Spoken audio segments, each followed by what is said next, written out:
Today, I'm going to start a new series where I attempt to lay the foundations for a culture and politics rooted in some fundamental shared values.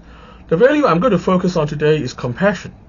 Compassion, love for each other, following the golden rule, or whatever else you can call it, has long been a cornerstone of any successful society, and is a major driving force for society's improvement over time. I think a fundamental problem of today's Western political landscape is lack of compassion, especially among the loudest voices on both the left and the right. This in turn is due to a combination of factors, including polarization and tribalism, obsession with ideology and philosophy, as well as the proliferation of dishonest influences in the media. I will talk about how to tackle these problems and bring back compassion.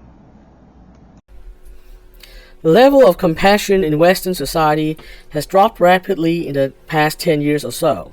Many people might point the finger towards online political culture, especially of the right-leaning variety, which started the whole SJW's own thing. But although that culture is really toxic and is indeed part of the problem, what is often called the woke left is equally responsible for trashing compassion, in my view. Let me explain. Wokeness, the worldview, and the brand of activism heavily influenced by postmodern critical theory likes to say that it is for social justice. However, it is not for the kind of social justice most of us knew before 2015 or so. The woke left simply doesn't care much about justice at the practical individual level. Instead, it cares about fulfilling its ideology, which is basically the dismantling of what it sees as interlocking systems of oppression. This ideology divides people into oppressor versus oppressed groups, mostly based on their immutable characteristics like race and gender. And if you are somehow placed in an oppressor group, they don't have much compassion for you. Even if you are in the oppressed group, if you disagree with their worldview, they might try to label you as privileged in another way, and by implication, less deserving of compassion.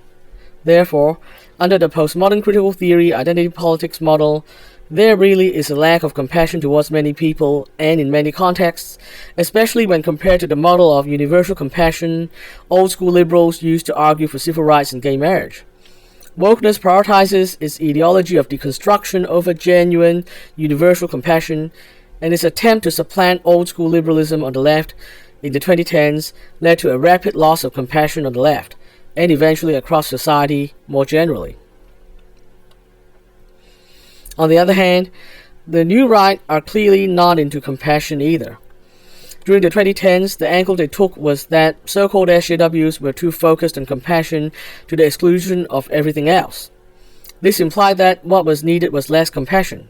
However, this is a dishonest way of framing the problem because, as previously discussed, the woke left suffers from a lack of compassion rather than a surplus of it.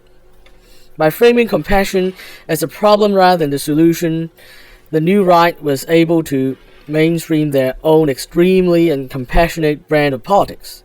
Instead of championing free speech on the ground that everyone deserves to be able to express their concerns, or that a free marketplace of ideas would allow us to get to the truth which is best for everyone, their free speech is about nihilistically owning the libs, often by saying things that are deliberately bigoted towards minorities. This has allowed them to build a culture where deliberately antagonizing and hurting people for no benefit is not only tolerated, but actively celebrated. Today's online right, where being against interracial marriage and openly hating minorities is effectively normalized, is the end result. Thus, the new right effectively used the widespread frustration towards wokeness to dishonestly build an even more toxic movement. To end all this, I think we need to start by simply demanding a return to compassion. We need to insist that compassion is universally applied to everyone, and that ideology and philosophy are never allowed to get in the way of this again. We need to insist that truly caring for everyone's well-being is a valid goal of politics, in and of itself. On one hand, the woke left should be called out for the harms that result from its ideology, labeling certain people as oppressors based on their immutable characteristics. We should push this radically hateful way of thinking out of polite society, where it clearly doesn't belong. Indeed, we should teach our kids that it is always fundamentally wrong to think this way, so that this ideology doesn't find a way to spread to future generations. On the other hand, the new right's toxic embrace of an anti-compassion culture that revolves around the nihilistic goal of owning the libs should be firmly rejected too. Life is already difficult enough for most people as it is. If your mission in life is to make other people more miserable than they already are, then there really should be a special place for you in hell. Again, polite society should be able to just say no to this cancer. If we can't even do this, there is no hope for the future of humanity.